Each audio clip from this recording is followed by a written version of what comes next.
চলে যায় যদি কেউ বাঁধন ছিঁড়ে,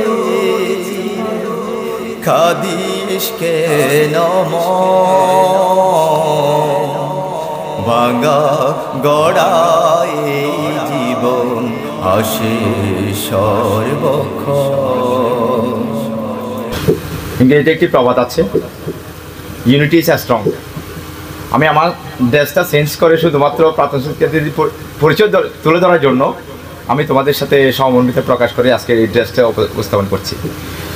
ধন্যবাদ সবাইকে। প্রাক্তন শিক্ষার্থী অত্র মাদ্রাসা এবং মঞ্চে উপবিষ্ট অত্র প্রতিষ্ঠানের প্রধান পৃষ্ঠপোষক আমার শ্রদ্ধেয় দাদা প্রধান পৃষ্ঠপোষক মৌলানা আব্দুর রহমান সাহেব, মঞ্জুরুল আলী এবং উপস্থিত প্রাক্তন শিক্ষার্থীবৃন্দ, সকলে আমার সালাম গ্রহণ করি। আসসালামু আলাইকুম রহমতুল্লাহি ওয়া বারাকাতুহু। আসলে সময় স্বল্পতার কারণে বেশি কথা বলতে পারতেছেন, তবে একটি কথা আছে, ইউনিটি ইজ স্ট্রং। একতাই শক্তি, একতাই বল। এই কথাটার ভিত্তি করে এতদিন পর্যন্ত আমরা এখানে শিক্ষকতার পেশার প্রায় 19 বছর প্লাস হয়েছে আমার। এরপরেও এত শিক্ষার্থী যে আজকে এখানে উপস্থিত করতে পেরেছি, তো আমরাও কিন্তু মৌলানা আব্দুল হামিদ হুজুরের মতো দীর্ঘদিন এখানে বেঁচে থাকবো না, আমাদেরকেও এই পৃথিবী ছেড়ে চলে যেতে হবে। তো এই সে প্রত্যাশায় আমাদেরও একদিন এগোতে হবে।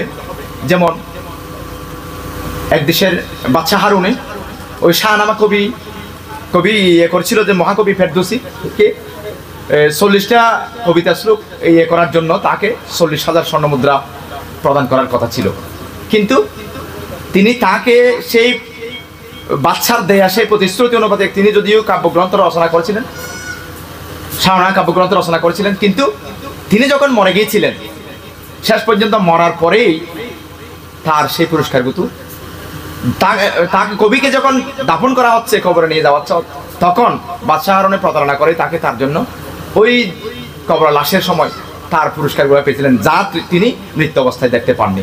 তো সে অবস্থায় আমাদের এই প্রতিষ্ঠান একটি ছিল মৌলানা আব্দুল হামিদ সাহেবদের জন্য। আমরা দীর্ঘক্ষণ এখানে, তিনি অনেক কষ্ট করে থাকতেন, বাইরে হোস্টেলে থাকতেন। হোস্টেলটা নির্মিত হয়েছে, কিন্তু তিনি সজবকে গড়ে যেতে পারেননি। অনেক লালিত স্বপ্ন ছিল ওনাদের, আল্লাহ ওনাকে ব্যস্ত নসিব করে সে প্রত্যাশা আমি ব্যক্ত করি। সবাই তার জন্য আমরা মাগফিরাতে এবং সে প্রত্যাশা আমরা আল্লাহর কাছে প্রার্থনা করব। আরেকটি বিষয় হচ্ছে, ছাত্রছাত্রীরা তোমরা যেখানে আছো, যেখানে থাকো, তোমাদের সাথে আমাদের যে রিলেটেড থাকবে সেটা আমরা অক্ষুণ্ণ থাকবো। যে কোনো সময় তোমাদের থেকে আমাদের অন্য কিছু পাওয়ার কোনো নেই। আমরা যতটুকু পেরেছি তোমাদেরকে দিয়েছি, আমাদের প্রাণপণ শত চেষ্টা করি, আমরা তোমাদেরকে সর্বোচ্চটা দেওয়ার চেষ্টা করেছি, বাকিটা খোঁজার মর্জি। তবে ইচ্ছা থাকলে উপায় হয়, আমাদের আগ্রহ এবং টেন্ডেন্সির উপর এবং পরিবারের বৈষম্যতার উপর ভিত্তি করে আমরা মূলত যে যতটুকু পেরেছি। তারপরেও যে পেশায় জড়িত আছি সবার কাছে কমিউনিকেশন থাকবে, তোমাদের গ্রুপের মাধ্যমে, প্রাক্তন শিক্ষার্থী গ্রুপের মাধ্যমে আমাদের সাথে যোগাযোগ থাকবে এবং নাম্বার ট্যাগ করে অন্তপক্ষে আমাদের সাথে সহযোগিতা করবে। অত্র প্রতিষ্ঠানের সব কিছু এখন আমাদের না, এখন তোমাদের হাতে। তোমরাই পারবে এই প্রতিষ্ঠানে সাফল্য করতে, তোমরাই পারবে এটাকে পরিবর্তন করতে, তোমরাই পারবে আমাদের পরবর্তী প্রজন্মকে শুদ্ধ করতে। তো ধন্যবাদ, আমি সংক্ষিপ্ত কথা বেশি বলতেছি না, সবাইকে ধন্যবাদ জানিয়ে এবং আজকে যারা আয়োজন করেছে তাদেরকে অসংখ্য ধন্যবাদ জানিয়ে একটা অর্গানাইজ করা, এভাবে কমিউনিকেশন করে সবাইকে একত্রিত করাটা সুটা। সবাইকে ধন্যবাদ। আসসালামু আলাইকুম।